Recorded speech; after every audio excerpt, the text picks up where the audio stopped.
as nossas vozes. São 4 vozes, esse é o quarteto Renos, 4 vozes, mas um mesmo ideal, que é Jesus Cristo. E é um quarteto novo, né, que vem somar o ministério de música dessa igreja. Nós estamos, na verdade, prontos para servir. E toda a honra, a glória, seja ao nosso Deus.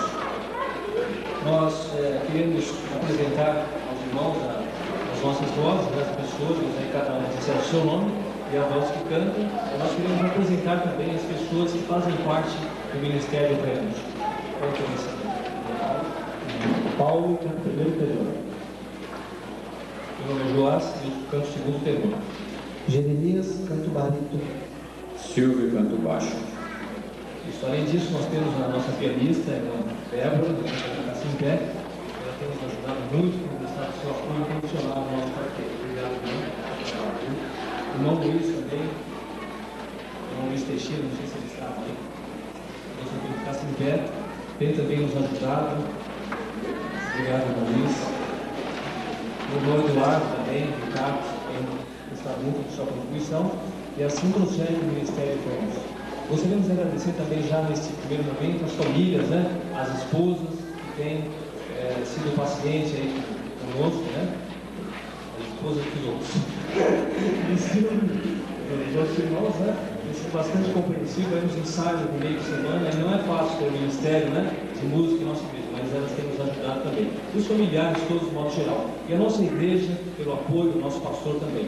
Deus a todos possa abençoar, que estejam orando por esse ministério, que não é fácil, mas é um ministério santo. Deus abençoe.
Não ando só em meio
sobre esse Jesus maravilhoso e agora sobre o seu amor. Hino 305, consagrar tudo.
Nossa leitura se encontra em livro de Salmos, no capítulo 149. Vamos fazer essa leitura de forma uníssona.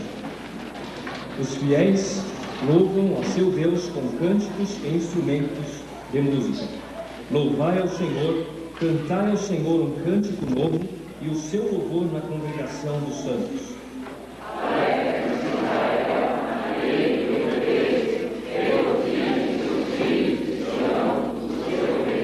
Louvem o seu nome com flauta, cantem o seu louvor com adufo e harpa.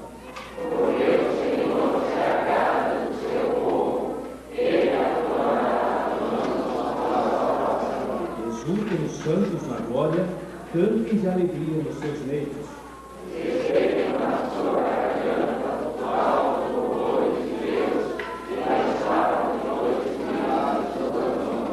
Para tomarem vingança das nações e darem repreensões aos povos.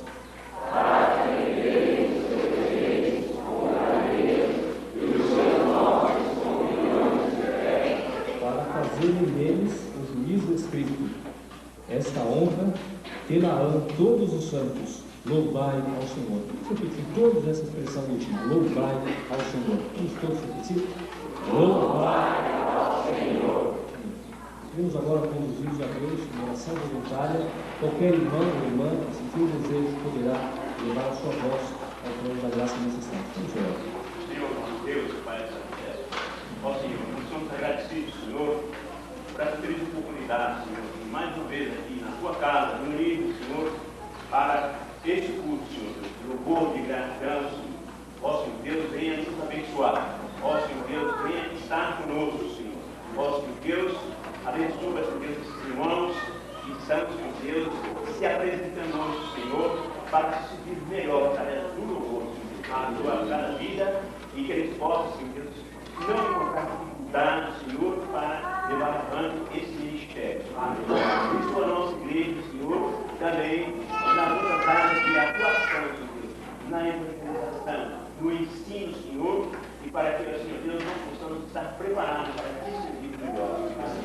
Queremos colocar nas tuas mãos, Senhor, nossos irmãos e filhos, aqueles que estão no leito da intimidade, e seja com eles nessa hora, Senhor, principalmente aqueles que estão nos despertando cuidado, Senhor, mas para que não há problema, Senhor, nós confiamos no Senhor. Ajuda-nos a nos condicionar para te servir melhor. Nós pedimos agradecidos no nome de Jesus. Amém. Oh,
é a estrela da manhã, e a gente percebe o seguinte: a estrela da manhã, ela se destaca, não é mesmo? E pode até ser um ponto de orientação para nós. E esse Deus é esse mesmo ponto para nós também. É esse Deus que tem que fazer a diferença nas nossas vidas. E Ele tem feito, Ele há de fazer muito mais. E quanto mais nós permitirmos que isso aconteça, mais vai acontecer, e assim por diante, e assim por diante. Eu gostaria que nós cantássemos agora: grande é o Senhor e digno de louvor.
cheios de alegria e de agradecimento mesmo ao Senhor. Amém. Por esse amor.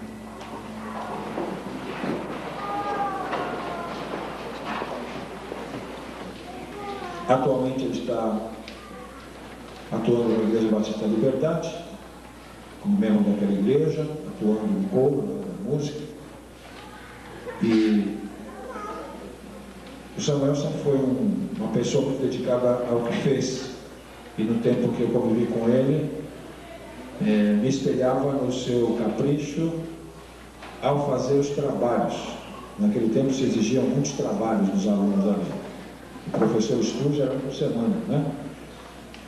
E nós temos aqui, tenho certeza que ele tem também, pacotes dos trabalhos, as pesquisas que nós fizemos no tempo de escola. E ele era muito caprichoso. Eu guardo até hoje alguns trabalhos feitos por ele e eram bem melhores do que os meus, são bem melhores do que os meus. É muito caprichoso, muito estudioso, muito aplicado, e não é à toa que realmente é um homem de sucesso, não é naquilo que faz.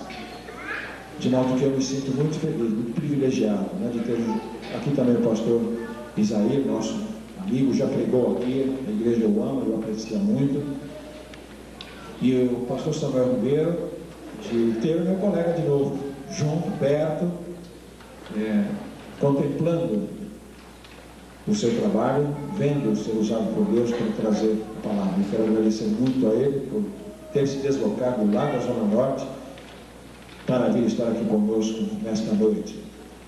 Ele vai proceder à leitura da palavra de Deus. Depois nós teremos uma parte especial já com o quarteto, e assim que ele termine a leitura, o quarteto virá à frente, nós iremos falar um pouquinho sobre o nome do conjunto e então ouviremos a apresentação do quarteto. Com a palavra do pastor Samuel de Souza Ribeiro Filho para a leitura do texto. Versos 31 e 32. Depois, Colossenses. Colossenses 3, 13.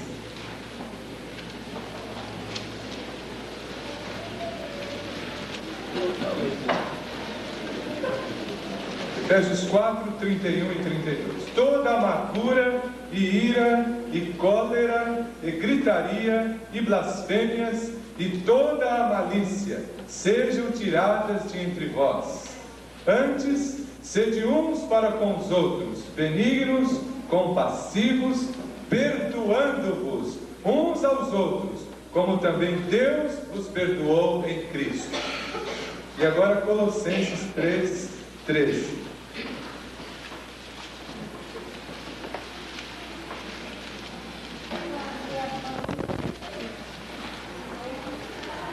Suportai-vos uns aos outros, perdoai-vos uns aos outros, se alguém tiver queixa contra outrem. Assim como o Senhor vos perdoou, assim também perdoai vós.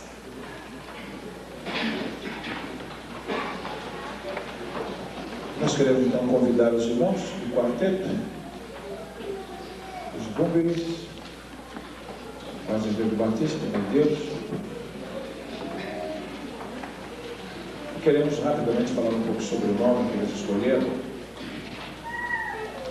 Quando eles estavam contemplando a possibilidade de iniciar esse ministério, eles me procuraram para sugerir um nome. Quase todos os conjuntos daqui da igreja têm feito isso, né? Me dado a incumbência de dar o nome. É a responsabilidade, hein? E ele disse a eles, vamos dar um nome grego, então. Já temos um nome hebraico, Elohim, nome do Deus, agora vamos dar um nome grego. E fomos procurar, então, uma palavra que pudesse ser interessante, uma palavra que fosse,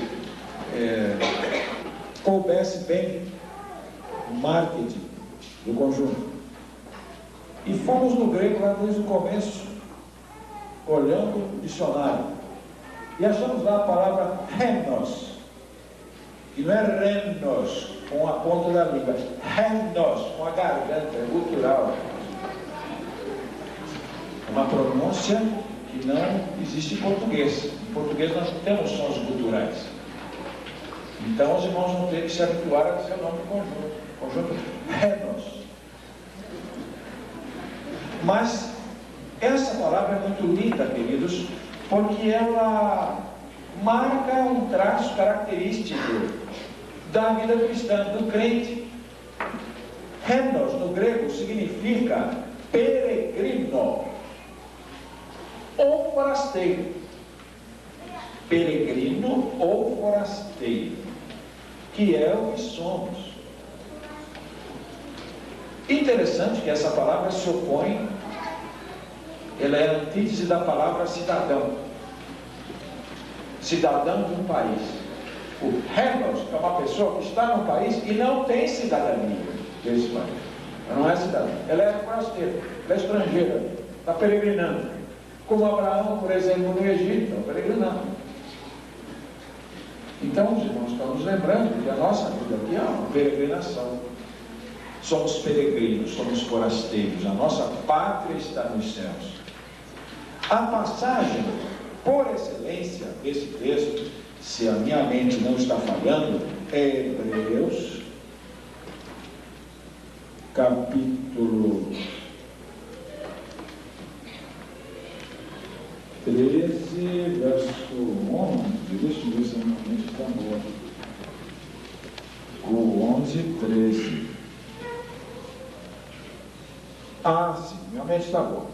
A palavra está em Hebreus 11, 13. Diz assim: todos estes morreram na fé, não alcançaram as promessas, viram-nas de longe e as saudaram, e confessaram que eram estrangeiros e peregrinos na terra.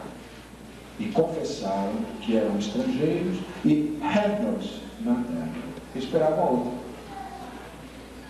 Então, que os irmãos, no seu ministério, façam como quem está peregrinando, tendo em vista sempre a Jerusalém celestial, a pátria que esperamos. Lá ninguém fica doente, ninguém fica internado, ninguém morre, ninguém diz adeus, ninguém fala mal contra ninguém, em violência contra ninguém, ninguém peca contra Deus.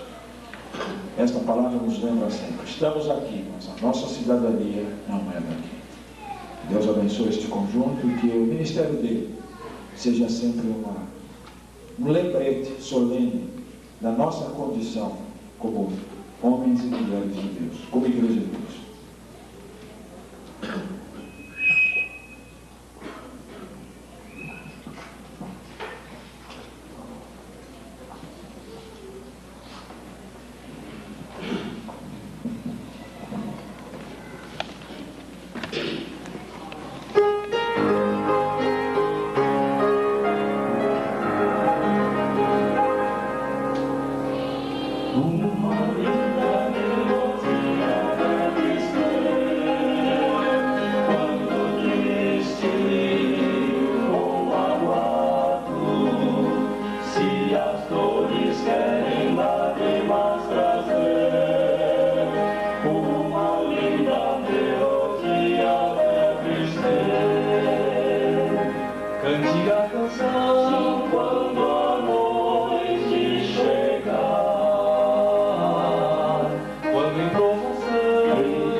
Eu tenho raiva dentro de mim, senão eu não viveria.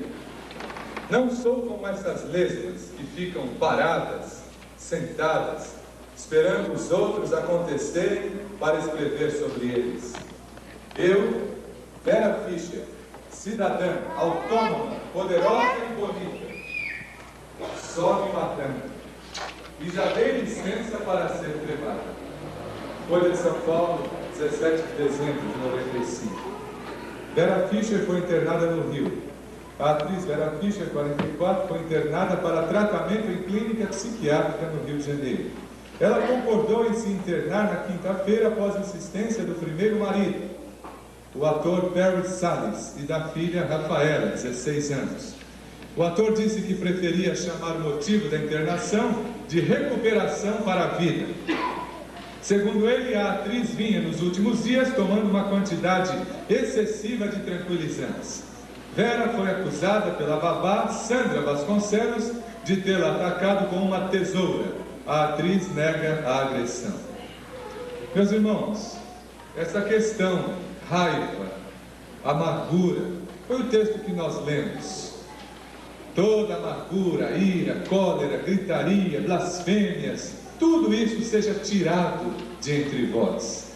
Eu gostaria de dividir o nosso estudo desta noite em 3 partes. Na primeira, nós vamos fazer uma análise desse problema, essa questão aí, amargura, ira, cólera. Na segunda parte, nós vamos ver qual é a solução para esse problema de mágoa, de amargura, de ressentimento, de raiva. E na terceira parte, uma aplicação às nossas vidas. Então, primeiro a análise. Vejam aí no versículo 31 de Efésios 4, que a Bíblia diz toda a amargura e ira, etc.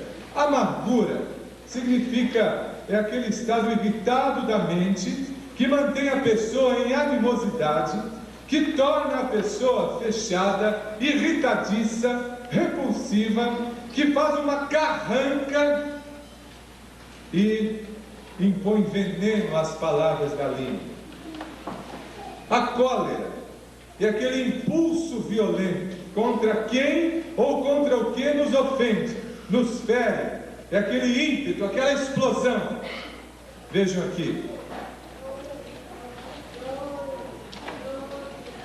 Capitão Zica atira na boca da mulher e vai para a cadeia. Um momento de gritaria, de cólera. Ele diz aqui o nome dele, tinha 45 anos, voltou a armar mais uma confusão e foi parar na cadeia. Ele estava assistindo ao jogo de futebol Nigéria e Argentina e ficou bravo quando a mulher, a psicóloga Clarice Dalina Fernandes, 37 anos, o chamou para jantar. Explodiu. Foi o jogo em julho, as Olimpíadas. Os dois começaram a discutir e durante a briga ele sacou o revólver 38 e fez vários disparos. Um dos tiros atingiu de raspão a boca de Clarice. Cólera.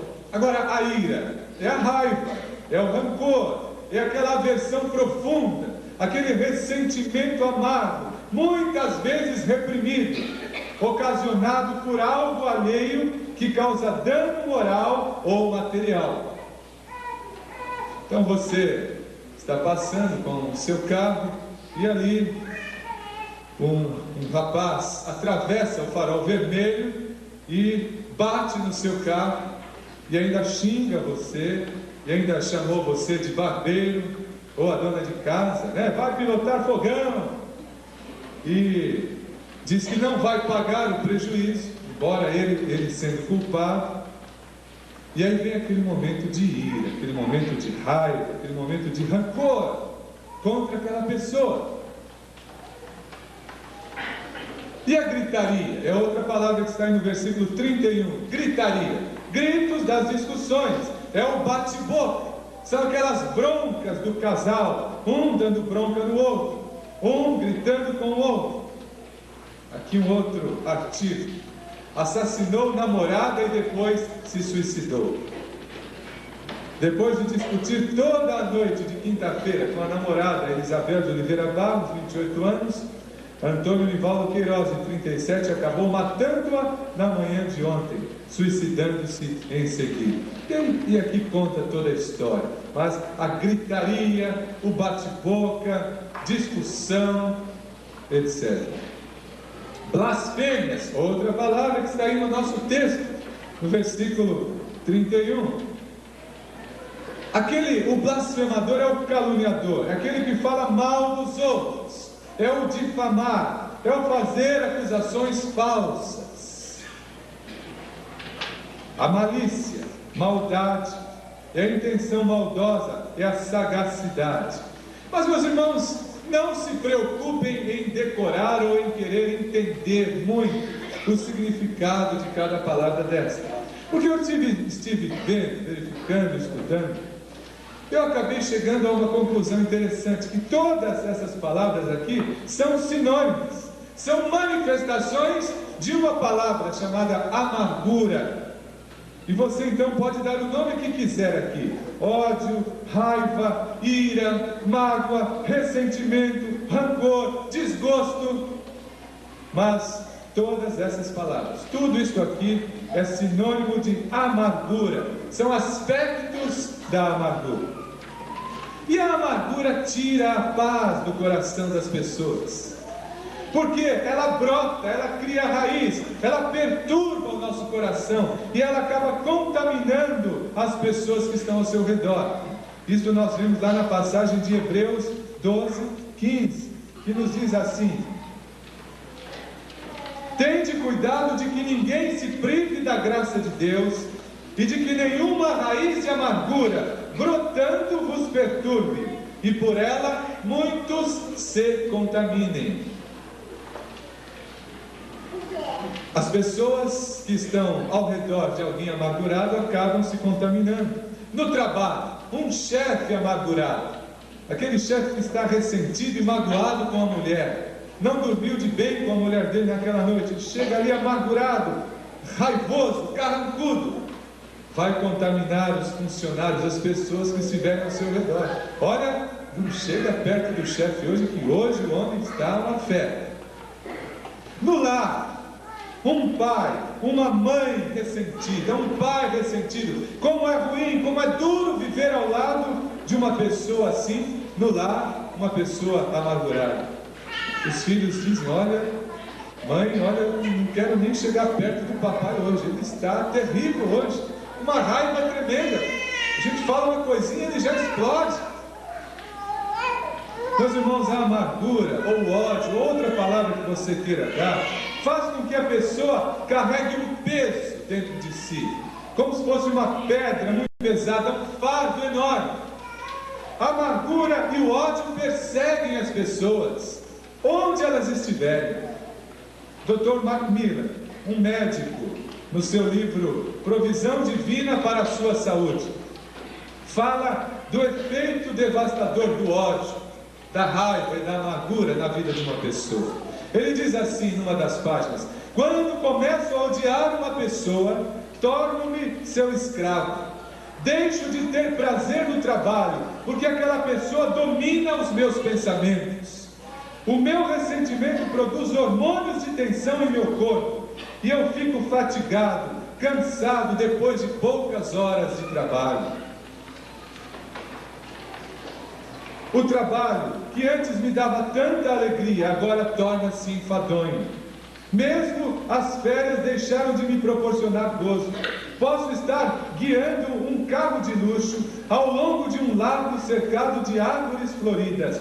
Não faria diferença se estivesse guiando uma carroça na lama, debaixo de chuva. Tamanho é o meu ressentimento. Quem sabe você esteja se sentindo assim, perseguido por alguém? Porque olha o que diz o Dr. Henry Brandt, um psicólogo cristão, no seu livro Quem Me Dera Ter Paz. A pessoa que odeio me persegue onde quer que eu vá.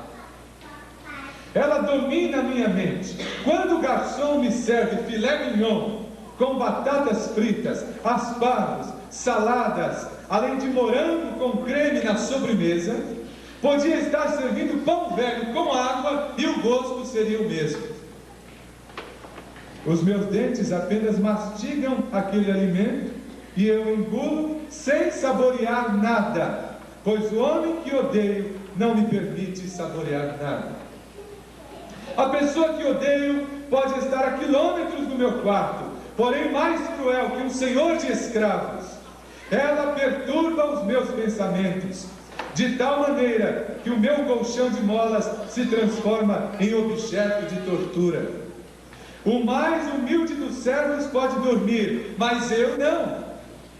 Eu tenho que reconhecer que eu sou escravo de todo homem sobre quem eu derrame o frasco da minha ira. Já aconteceu isso com você? Está lá almoçando, aquele nhoque gostoso, aquele bife à parmegiana, de repente lembra daquela pessoa que falou mal de você, que feriu você, e de quem você tem raiva, ou alguma mágoa no coração. Pronto, a comida parece que já não desce bem, parece que você já não sente mais aquele gosto, aquele sabor da comida. Ou então você está dormindo, de madrugada acorda às 3 da manhã e lembra daquela pessoa. Ah, aquele maldito, ele me paga, ele não podia ter feito aquilo comigo, ele não podia ter falado aquilo de mim. Pronto, você não consegue dormir mais. E esses médicos, esses psicólogos, esses autores continuam falando aqui nos seus livros sobre outras coisas, outras doenças psicossomáticas que, como colite ulcerativa, pressão alta, dor de cabeça e outros problemas resultantes da ira, da raiva e da amargura. Mas então, pastor, qual seria o problema? Qual seria a solução para essa questão?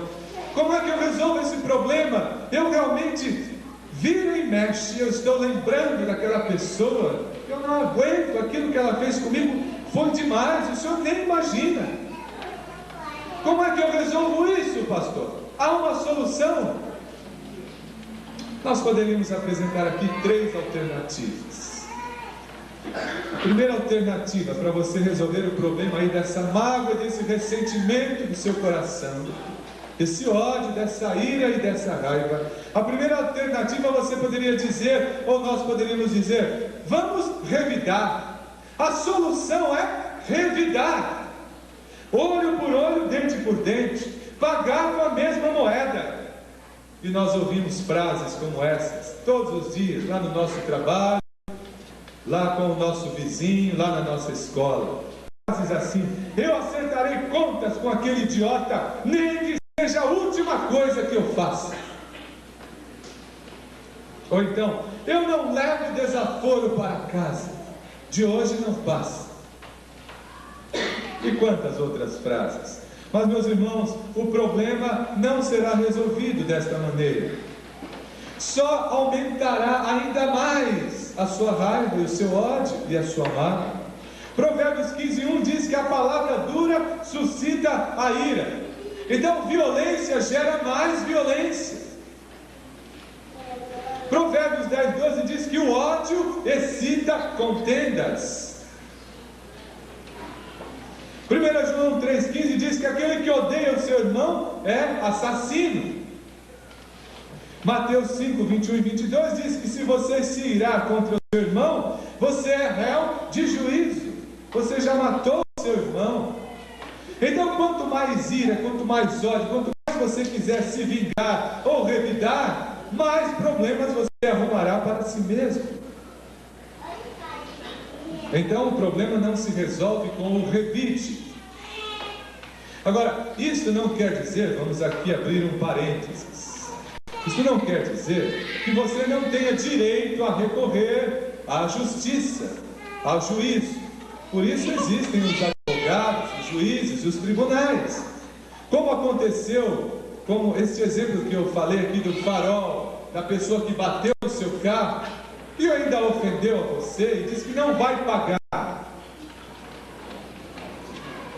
Aliás, aconteceu isso há pouco tempo com a minha esposa. Estava dirigindo e um taxista fez exatamente isso. Bateu no carro dela e ainda ofendeu, e ainda a irritou e disse que não ia pagar. Mas isso não nos impediu de entrarmos no tribunal de pequenas causas. Aliás, amanhã devemos ter o resultado. O primeiro resultado já saiu. O juiz deu favorável a nós. Agora estamos naquele intervalo de alguns dias para saber se a pessoa vai recorrer ou não. Então veja, uma coisa é você ficar com ódio, ficar com raiva, guardar aquilo no coração. Outra coisa é tratar da sua questão, do seu direito na justiça. Mas o fato de você ir à justiça, ou o fato de você ter sido ofendido, não quer dizer que você deva continuar guardando mágoa, ódio, nem ressentimento no seu coração. Fechando o parênteses agora. Então vimos que a primeira alternativa, algumas pessoas diriam: bom, meu problema, eu acho que eu só posso resolver revidando, pagando com a mesma moeda. Ele me paga. A segunda alternativa seria esquecer. É aquela pessoa que diz: olha, é melhor engolir isso, é melhor esquecer, é melhor sufocar isso aqui dentro. O tempo vai acabar fazendo com que eu esqueça do problema. Deixa para lá. Afinal de contas, eu sou crente é assim mesmo, tem que sofrer calado, engolir essas coisas terríveis, ficar engolindo esta mágoa. Guarda lá dentro, deixa que o tempo faz com que eu esqueça. Meu irmão e minha irmã, nós já vimos no ponto anterior que esquecer esse tipo de problema não vai resolver. Isso não resolve.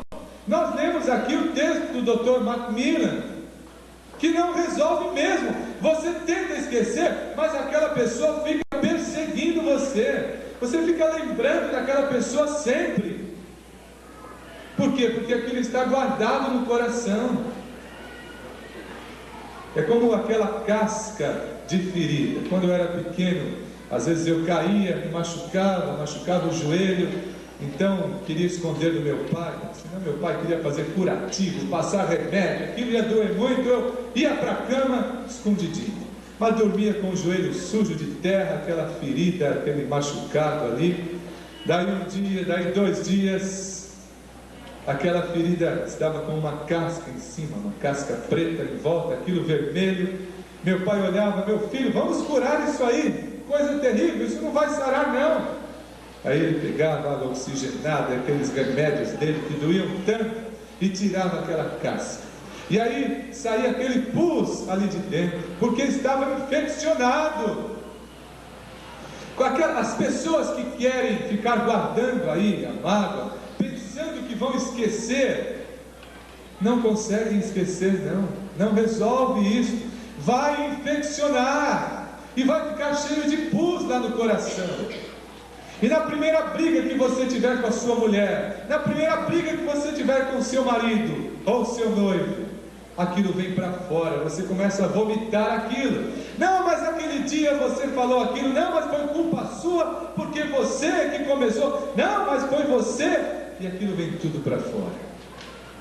Por quê? Porque estava ali dentro, infeccionado. E você pensava que iria esquecer, e o problema não se resolveu ainda. Mas então, vamos à terceira alternativa. Revidar não resolve, esquecer não resolve. E o que é que resolve então? Perdoar. É o perdão que resolve. Vejam o que a Bíblia diz: toda amargura, ira, cólera, gritaria, blasfêmias, tudo isso seja tirado de entre vós. Antes, sede uns para com os outros, benignos, compassivos, perdoando-vos uns aos outros, como também Deus em Cristo vos perdoou. E Colossenses 3,13, que você leu comigo, diz assim: suportai-vos uns aos outros, perdoai-vos uns aos outros, se alguém tiver queixa contra outrem. Assim como o Senhor vos perdoou, assim também perdoai vós. Meu irmão e minha irmã, a solução é o perdão.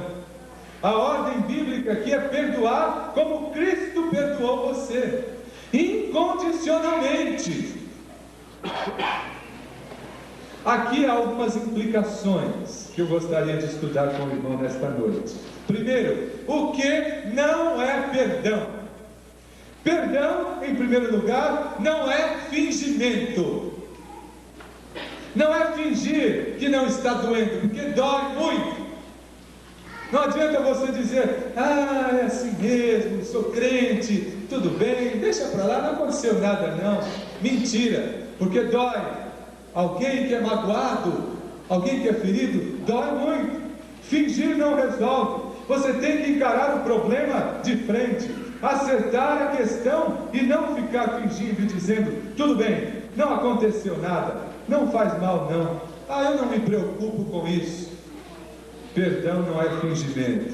Em segundo lugar, perdão não é sentimento. Perdão é uma ordem de Deus. Colossenses 3,13 diz: perdoai-vos uns aos outros. Não diz: olha, se você sentir que deve perdoar, perdoe. Não, é ordem, é mandamento de Deus. Perdoai-vos. Não é sentimento, mas é mandamento. Assim como o Senhor vos perdoou, assim perdoai vós. Não é sugestão de Deus, mas é um mandamento de Deus. Ah, pastor, mas eu não sinto vontade de perdoar o meu marido. Eu não sinto vontade de perdoar o meu pai. Eu não sinto vontade de perdoar o meu colega. Ele me machucou muito. Não é questão de você sentir, meu irmão. A Bíblia não está dizendo que se você sentir, você perdoa, mas está dando uma ordem: perdoai-vos. Às vezes nós somos manipulados pelos nossos sentimentos, somos levados como ondas. Não é questão de sentir, mas é questão de obedecer. Primeiro obedeça, depois virá o sentimento de amor para com quem lhe machucou. Deus cuidará dos resultados. Obedeça, creia. e Deus vai cuidar dos resultados. Terceiro, perdão não é só voltar ao passado. Na hora da briga, na hora da rusga com o chefe, na hora da briga com o namorado, na hora da discussão com o marido ou com a professora, a nossa tendência é ficar trazendo de volta o passado. Quantos casais ficam só jogando um na cara do outro as coisas passadas? Não, porque a semana passada, mas você lembra? E o mês passado aquilo que você me fez então? Isso não vai resolver. Vocês têm que ir para a solução do problema. Não adianta ficar desenterrando somente o passado. Em quarto lugar, perdão não é exigir mudanças por parte da outra pessoa antes de você perdoar. Olha, eu quero que você mude primeiro. Você fez aquilo, me machucou muito, eu vou esperar um tempo. Se você mudar, eu perdoo. Está enganado, irmão. Não existe isso. A Bíblia diz: assim como o Senhor vos perdoou, assim fazei vós também. Foi assim que Jesus perdoou você? Quando eu tinha 9 anos de idade, Jesus me perdoou e me salvou. Mas Jesus não disse assim: Samuel, é o seguinte, vamos fazer um trato. Eu vou dar um prazo de 1 ano para você. Você tem 9 anos. Quando você tiver 10 anos, se nesse prazo de 1 ano você não pecar nenhuma vez, se você não pisar na bola nenhuma vez, se você não errar nenhuma vez, então aí eu vou perdoar você. Jesus não fez assim comigo e nem fez assim com você. Assim como o Senhor vos perdoou, assim perdoai vós. Você tem que perdoar incondicionalmente. Pedro perguntou: Senhor, quantas vezes devo perdoar o meu irmão? Até 7? Pedro disse: estou abafando. O nosso costume aqui fala perdoar até 3 vezes. Eu vou multiplicar por 2, 2 vezes 3, 6. Vou pôr mais um de lambuja, 7. E ele mesmo respondeu para Jesus: Senhor, até 7? Pensou que Jesus ia bater palmas. Jesus disse: não, Pedro, não te digo até 7, mas até 70 vezes 7. Que não quer dizer 490, mas infinitamente. Perdoai-vos uns aos outros. Significa: hoje eu perdoo você, amanhã é sua vez de me perdoar, porque todos nós somos falhos e humanos. Então vimos o que não é perdão. Não é fingimento, não é sentimento, etc. Agora vamos ver o que é o perdão. Primeiro, perdão é deixar de vingar-se. Romanos 12, 19 diz: não vos vingueis a vós mesmos, amados. Não adianta você querer se vingar da pessoa. Deixa que isso é com Deus, perdão. Segundo, perdão é como que entregar-se ao outro, é colocar a visão na outra pessoa que lhe ofendeu, é deixá-la livre, sem dever favor a você. Não é você dizer: olha, eu estou fazendo um grande favor a você, viu, irmão? Olha, está vendo como eu sou altruísta? Eu vou perdoar você, viu? Olha, está perdoado, está vendo? Eu sou cristão, altruísta, bata palmas para mim, viu? Não é fazer favor nenhum, porque perdão é você se entregar ao outro. Terceiro, perdão é dar amor quando o outro espera ódio. 4, perdão é dar liberdade quando o outro espera que eu lhe dê a minha punição. Querido, você me perdoou isso que eu te fiz. Que gostoso. Como é bom me sentir assim livre. 5, perdão é compreender quando o meu inimigo, o meu próximo, espera a minha raiva e a minha vingança. 6, Perdão é recusar buscar a minha própria vontade e devolver a outra pessoa a sua liberdade. E 7, perdão é graça. Graça. Assim como o Senhor nos perdoou de graça, assim perdoai vós também. Corrie ten Boom. Aquele filme O Refúgio Secreto, filme lindo. E existe um livro sobre isso também, O Refúgio Secreto. E lá nós vemos a história dela. Ela sofreu muito. Ela e a família de Corrie, aquela família deu apoio aos judeus na Segunda Guerra Mundial. Eles escondiam os judeus em sua casa. E um dia aquela família foi presa, foi mandada para o campo de concentração. E lá Corrie, sua irmã, seu pai sofreram muito, muito mesmo. A Corrie, naquele campo de concentração, muito frio, sofreu ali muitas doenças, muito trabalho forçado, muita dor. As mulheres, ela disse que ela era forçada a tomar banho, nua, com outras prisioneiras. Enquanto isso, os soldados ficavam assistindo a elas e dando risada, falando palavras obscenas, palavras de baixo calão, enquanto elas tomavam banho ali como prisioneiras, e aquilo doía muito dentro dela. Corrie foi liberta do campo de concentração nazista. Por um milagre de Deus, o filme mostra que ela foi liberta.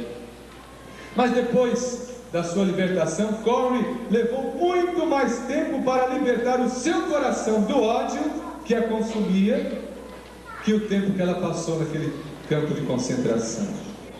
O tratamento desumano que ela sofreu ali fez com que ela ficasse com ódio, uma raiva muito grande durante muito tempo.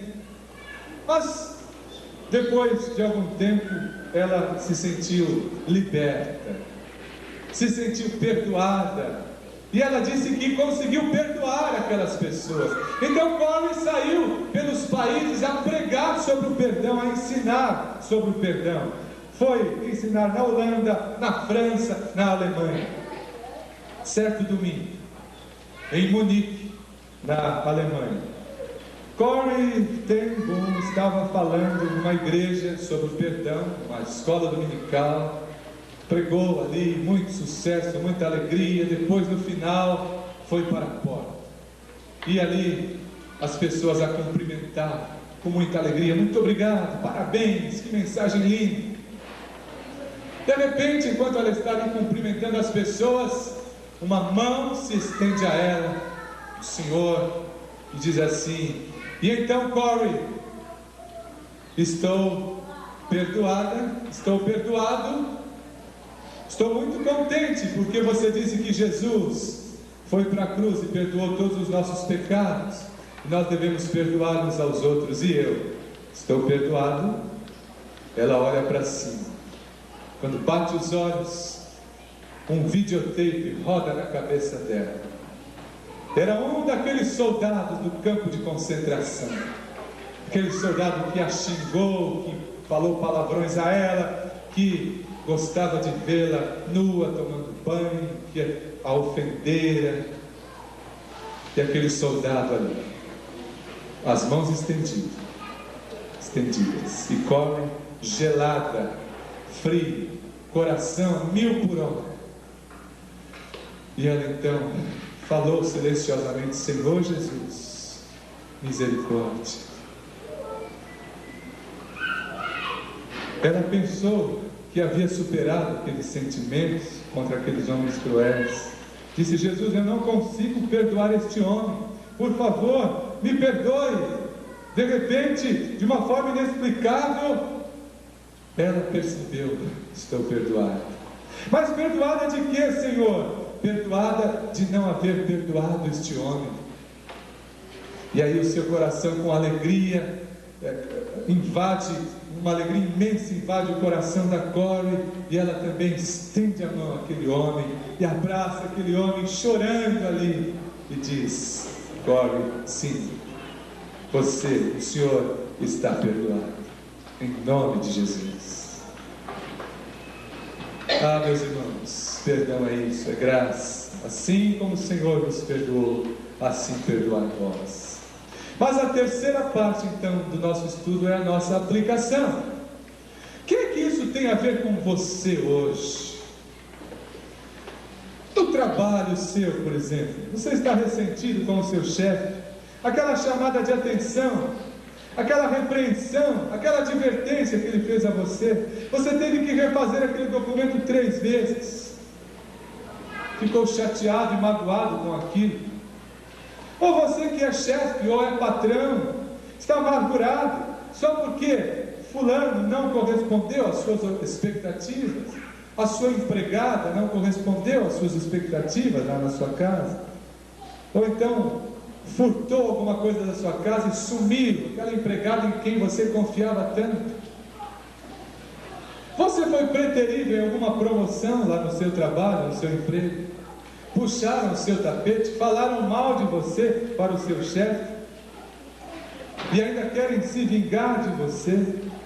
Você teve um problema, quem sabe, com o seu vizinho, aquele vizinho do seu apartamento, que falou tão mal de você para o síndico. Você, meu irmão, não consegue esquecer aquele problema que já teve com o vizinho daquela outra casa, quando você morava lá naquele bairro há 10 anos atrás. Não consegue perdoar aquela pessoa, vira e mexe, você se lembra daquilo, e aquele ódio, aquela raiva, aquele ressentimento vem ao seu coração. E na escola, você, menino, moço, estudante, foi suspenso, foi repreendido sem dever nada. Outro dia o meu filho chegou em casa chorando, foi suspenso da escola por uma injustiça da professora. Você, perseguido por sua professora ou seu professor, ou injustiçado no tratamento. E você, moço ou moça, ou senhor ou senhora, aquele colega de infância que fez aquela coisa terrível com você, algo trágico, que isto marcou a sua vida, e está aí dentro, essa mágoa ainda continua até hoje no seu coração, já faz tantos anos, você era jovem, era adolescente ainda. Quem sabe alguém abusou de você, foi violentado ou violentada por alguém há muito tempo. Que ferida terrível na sua vida, né? E lá na rua, aquele camarada que fechou você, bateu no seu carro, ofendeu, fez um gesto terrível para você, e você se ofendeu com aquilo, mexeu com a sua honra. E na igreja, aquele problema com o seu professor da escola dominical, com aquele diácono, com o porteiro da igreja, você então passa longe daquele irmão, passa longe daquele diácono. Na hora do cumprimento você estende a mão assim, mas só isso, tudo bem, até logo, e nada mais. Está magoado com aquele líder, com aquele dirigente do trabalho, ou amargurado com a própria igreja, ou com o pastor. Não consegue conversar com aquela irmã da sociedade feminina, ou aquele irmão da união de mocidade, ou o relacionamento já não é mais o mesmo, até conversam, mas não é mais o mesmo relacionamento. Ou quem sabe você está magoado consigo mesmo, você não consegue se perdoar a si mesmo, você cometeu uma coisa tão terrível, tão horrível, que você diz para si mesmo: olha, pastor, eu não consigo me perdoar disso que eu fiz a tal pessoa.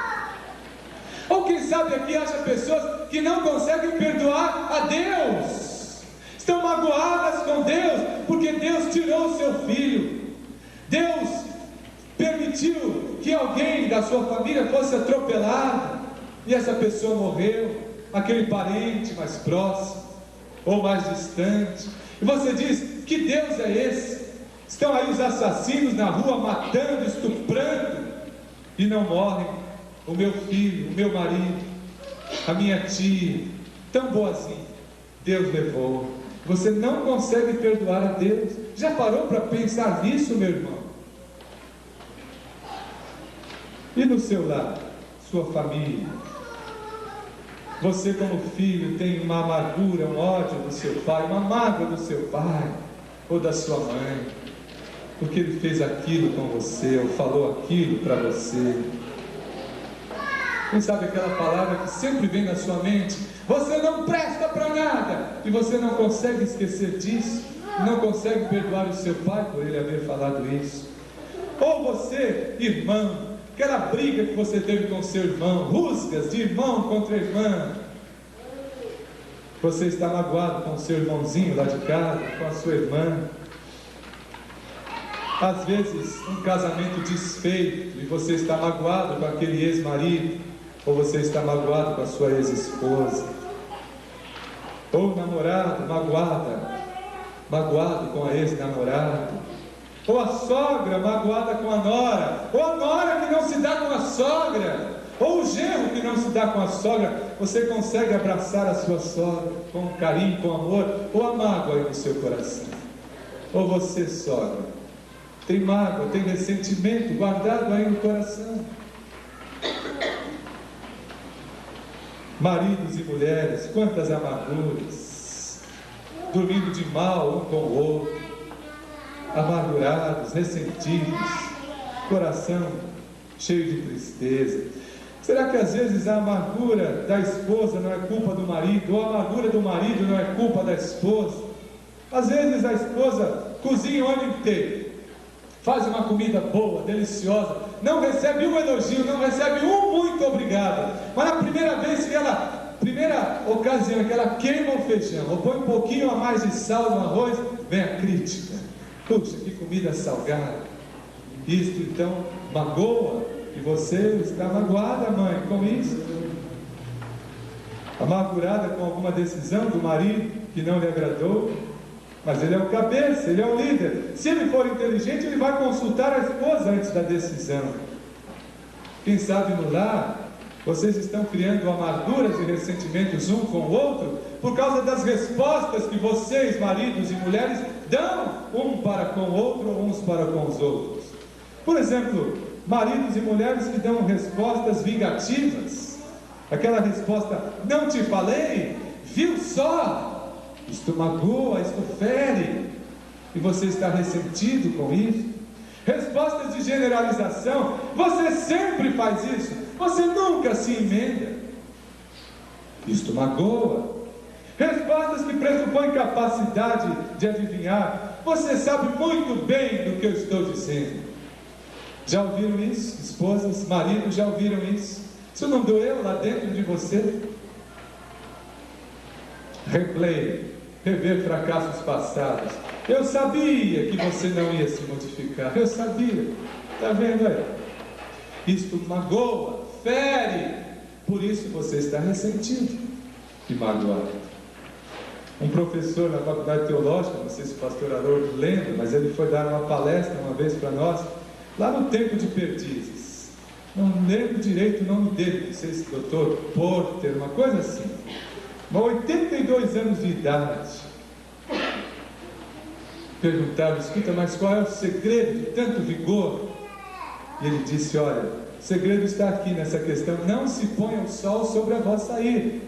Então, procure ter uma grande esposa, a quem você ama bastante, que cozinhe bem, mas nunca vá dormir de mal com a sua esposa. Aqui está o segredo da longevidade. Meus irmãos, nós oramos tantas vezes o Pai Nosso: perdoa as nossas dívidas, assim como nós perdoamos aos nossos devedores. Nossa vida espiritual é como um canal que pode entupir. Enquanto houver uma mágoa não perdoada, por menor que seja, não seremos capazes de receber o perdão de Deus, o perdão que o Senhor tem para nós, porque este canal está entupido.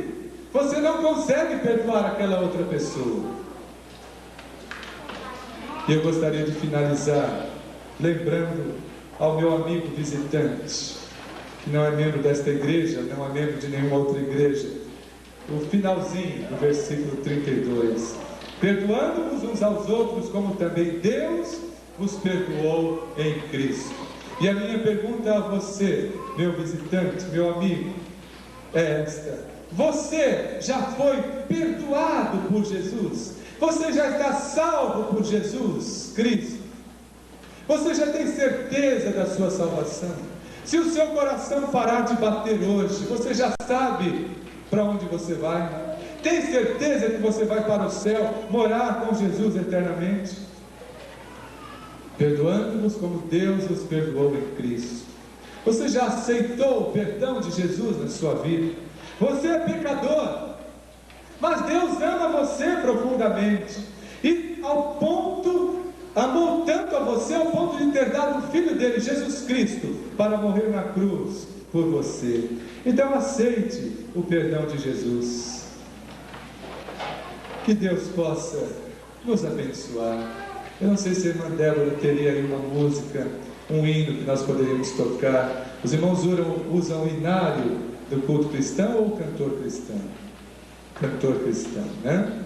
Então vamos cantar um hino do cantor. Eu não sei qual, mas sei lá, quem sabe Jesus, pastor amado, concede que sejamos contendas e malícias que longe de nós vamos. Nenhum desgosto impeça, que não haja nenhum desgosto em nosso coração. Talvez esse, talvez algum outro. Eu vou convidar a igreja para ficar de pé, e depois eu vou fazer um pequenino apelo antes de encerrar. Que número é? 381. Vamos cantar. 381.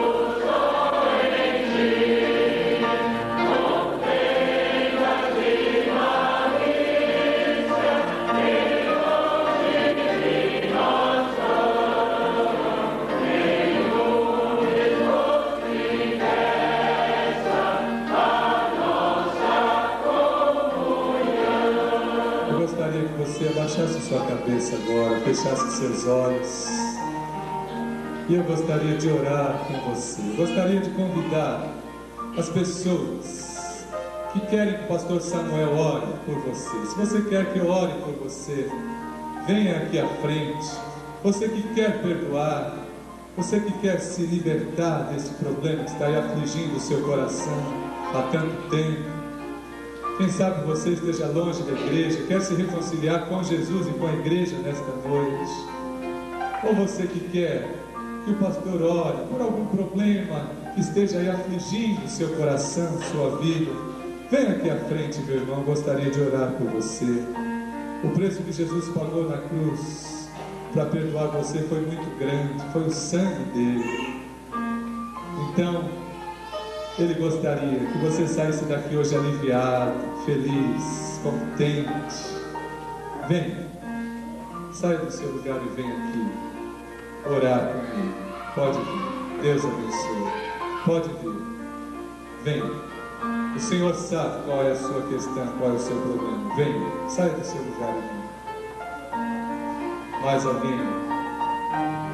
Perdão não é sentimento. Não espere sentir primeiro, mas é questão de obediência. Perdoai-vos uns aos outros. Pode vir. Deus vai fazer com que você saia daqui abençoado, leve, feliz, perdoando-vos uns aos outros. Pode vir. Saia do seu lugar. Não se preocupe. Não se preocupe com ninguém. O importante é que Jesus está preocupado com você. Aquele pensamento, vira e mexe, você lembra daquela pessoa. Ah, aquela pessoa fez aquilo. Ou aquilo que eu fiz com tal pessoa. É hora de você resolver isso com Deus agora, com Jesus nesta hora. Enquanto cantamos as demais estrofes, saia do seu lugar e venha. E se você nessa noite quer ter também um encontro com Jesus, seu Salvador, quer sair daqui salvo por Ele, venha também à frente agora. Pode vir.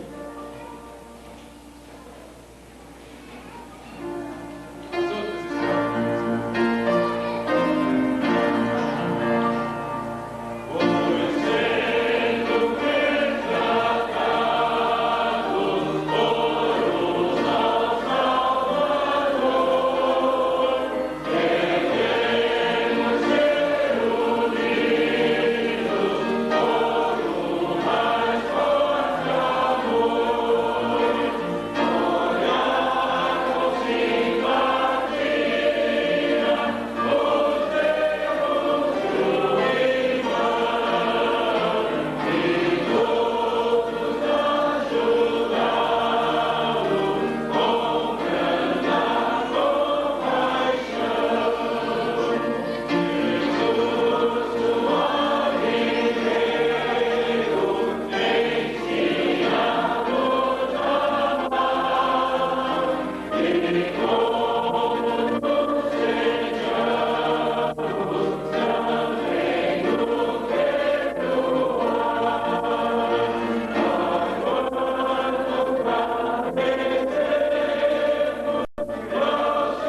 cantar mais uma vez a última estrofe, o pedido do pregador.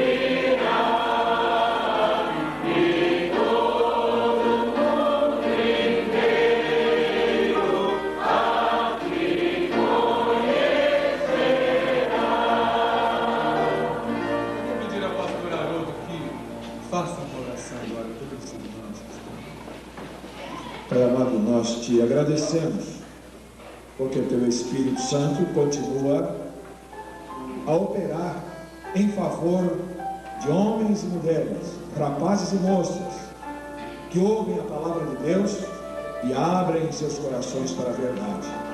Nesta noite temos alguns resultados na nossa frente, pessoas tão amadas por nós, que vêm buscar a tua bênção nesta noite, pelos mais variados problemas pessoais. E nós desde já te agradecemos, porque a tua mão de poder e misericórdia há de libertá-los, há de reerguê-los, há de edificá-los na graça do Senhor. Dá-lhes essa força, que não é nossa, ela vem do alto, ela vem de ti, ela vem pelo sangue de Jesus Cristo. E é por isso que somos capazes de alguma coisa, porque a nossa capacidade vem de Deus, particularmente a capacidade do perdão.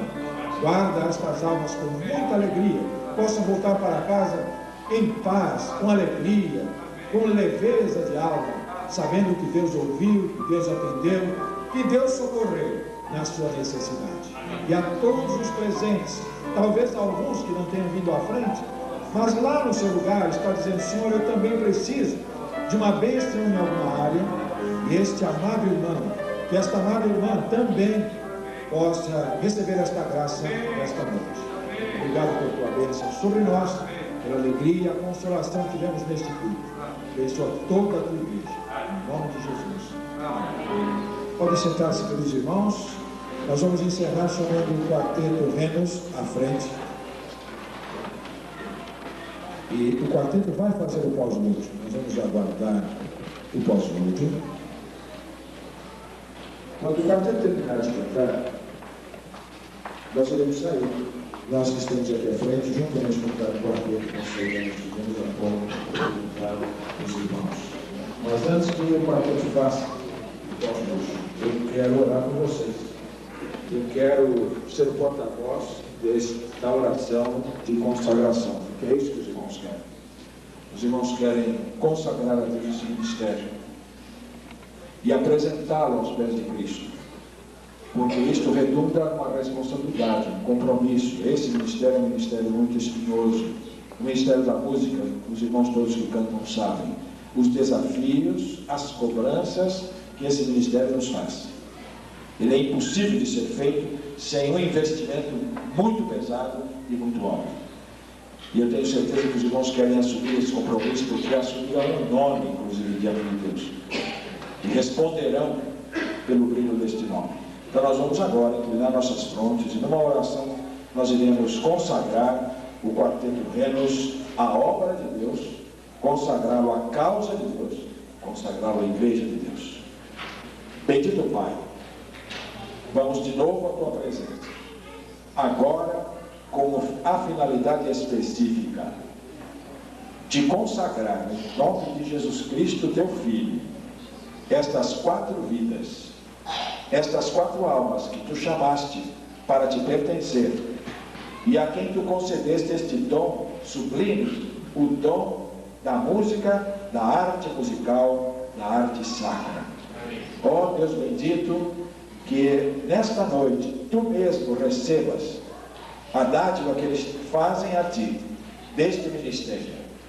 Eles não só querem fechar contigo este compromisso de trabalhar nesta área, mas querem também depender de ti para se manterem fiéis no objetivo. querem receber de ti renovadoramente a cada dia as forças necessárias para superar as vicissitudes, as dificuldades, os espinhos de um ministério de compromisso contigo.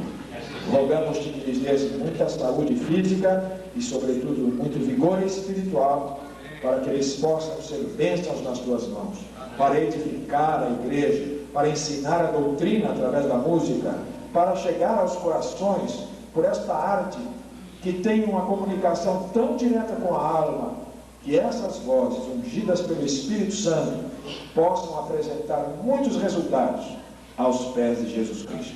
Guarda-os e conserva-os, renova-os e aperfeiçoa-os, para a tua honra, para teu louvor, para a tua glória. Em nome de Jesus. Amém.